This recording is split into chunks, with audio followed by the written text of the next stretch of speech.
here's something that I can really get behind. Eat to the Beat concert series. Is that what that is upstairs? I can Yeah, hear it. I thought Luis Palomino was coming into a walkout. Our next guest is performing inside Epcot on the 29th and 30th of July. Let's welcome to the program Taylor Dayne. Taylor, how are you? Hi, how are you? Not too bad. As we start to get back into, I guess, some form of being normal, how excited are you to get back on the road and coming to Florida to the Epcot Center? Oh, well, I haven't been there in a couple of years. It's really been unusual because Eat to the Beat is a big series that they have every year and at Epcot and Disney. And I think I've probably performed maybe 10 years at least. So with everybody back out on the road, and it's been amazing. Really, truly has.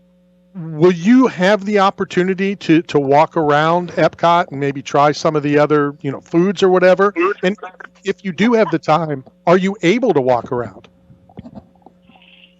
Yes and no. When my kids were younger, and I have 20-year-olds, so like I said, I've performed this festival many times. It's joyful, it's fun. People from all over the world and country come, and they've extended it from like a 1 month to now 2 months. Now it's like a 3-month festival. So it does so well. And yes, I do walk around. Rarely now, but, it depends on where we stay. It's just huge. But I love watching the fireworks after every performance. They have, there's such a family affair. It really is. It's amazing.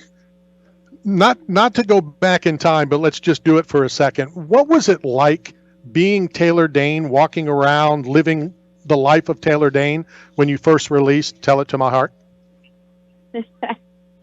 Wow. I don't know. That's like asking any kid what it's like when you go into a candy shop, right? And your dreams come true and you can have anything you want.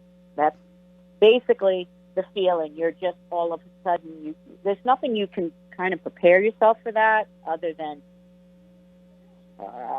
you walk in, next thing you know, you're on a plane to Germany, and then you're in Frankfurt, you're in Dusseldorf, you're in Cologne, you're just traveling, you're moving, and fans look like you, and they are screaming the lyrics to your songs. There's nothing that really braces you for that. It's the dreams and hopes and everything you put your entire, all those 20 years before that I all my efforts and my desires, but I don't know what it's like other than to tell you that it's an enormous feeling, and sometimes you can handle it and sometimes you can't, Sure. Funniest, craziest, strangest thing to ever happen while you were on stage? I mean, we're going on 34 years. Let me think the funniest, strangest. Oh, I've had everything from people jump on stage, people come up, hug, all that stuff. Anything that's like that. One guy came up and just was stripping and just go-go dancing. Had nothing to do with my show, but that's what he just felt like doing. Stuff like that. It's just nuts. Yeah. Great. What was the experience like being on The Masked Singer? Oh, great show. Really funny because I did it really in the height of COVID, and the protocol was insane, but nobody knows who anybody is. They are so really, really we're in trailers sort of next to each other, but they do it in an ABC group. The mystery is phenomenal. How they keep it together, how we are masked before we even show up on set. It's just incredible. And how were you, the popcorn? I mean, was it something that you wanted? Did they tell you these are some of the available costumes? How do you guys decide that? We go through a creative process in the beginning. Well, I had the luxury to do that. I worked with, there was nobody on the road. There was nobody on the tour. So you can imagine who creatively was now available. And we were in a very closed set. And creatively, the costume designer that she's won Emmys for work she's done. We had one costume originally we were talking about and building. You build it. And I just said, I think that's a little bit more obvious. And I think Popcorn was just she was adorable. She was accessible, and she was fun. and I really wanted that experience, and we built around that. Like, that costume was not an easy. I had like like a hula hoop around me at all times. So Right. we really, and then the height of that mask is at least, I don't know, 1.5 feet, 2 feet. It's enormous. Definitely, it was enjoyable to watch. I hope it was just as enjoyable to wear that kind of costume. Curious, what are your hobbies, Yeah. and do you like to fish? And I'm asking you for a particular reason.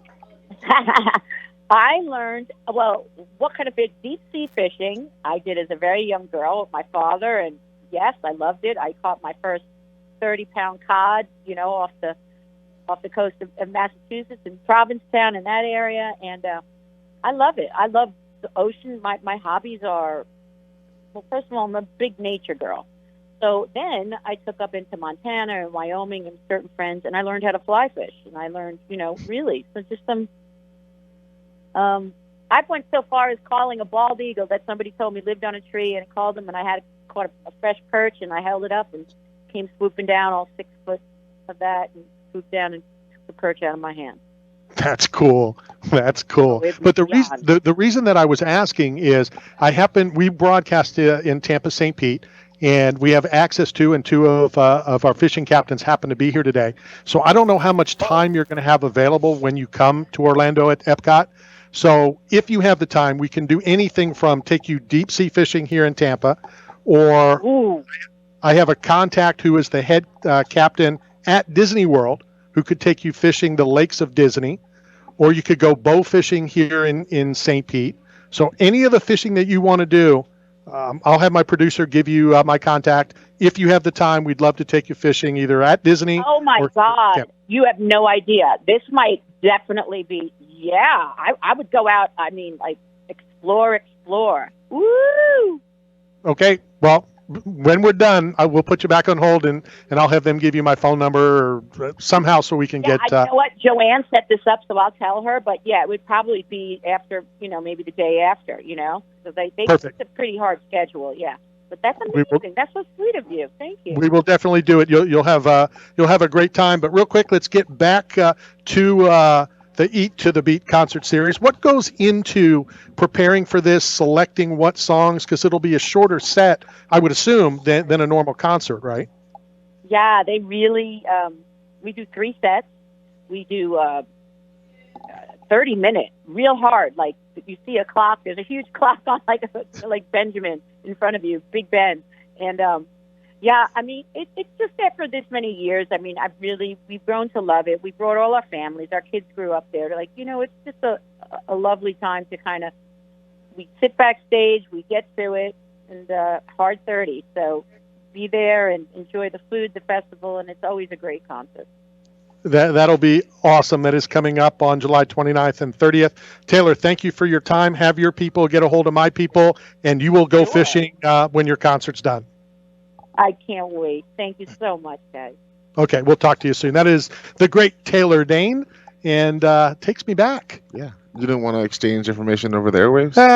Not only does she not want to give out hers, but I don't want to give out mine.